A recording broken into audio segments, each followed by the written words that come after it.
Одлуката за тоа како ќе гласаат на референдумот граѓаните да ја донесат без мешање од надвор, порача од Брисел портпаролката на Европската комисија Маја Коцијанчич. Изјавата од Брисел доаѓа откако од Скопје во последните 4 дена на успешен референдум повикаа генералниот секретар на НАТО Јенс Столтенберг, австрискиот канцелар Себастијан Курц, канцеларката на Германија Ангела Меркел и американскиот сенатор Рон Џонсон. Европската Унија го поддржи постигнатиот договор за името. Сега низа чекори треба да се случат за договорот да стане дефинитивен. Референдумот е моментот кога народот може да го искористи своето демократско право. Ова е важен момент за нив да одлучат за иднината на нивната земја и треба да им биде овозможено тоа да го направат без надворешно мешање.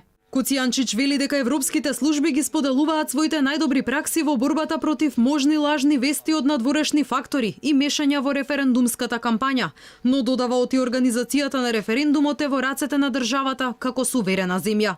Во меѓувреме и покрај пораките од Брисел, меѓународниот притисок во земјава се интензивира. Се поизвестно е оти во Македонија пред референдумското изјаснување на 30 септември ќе допатуваат и американскиот министер за одбрана Џејмс Матис, германската министерка за одбрана Урсула фон дер Лајен и шефот на германската дипломатија Хајко Мас.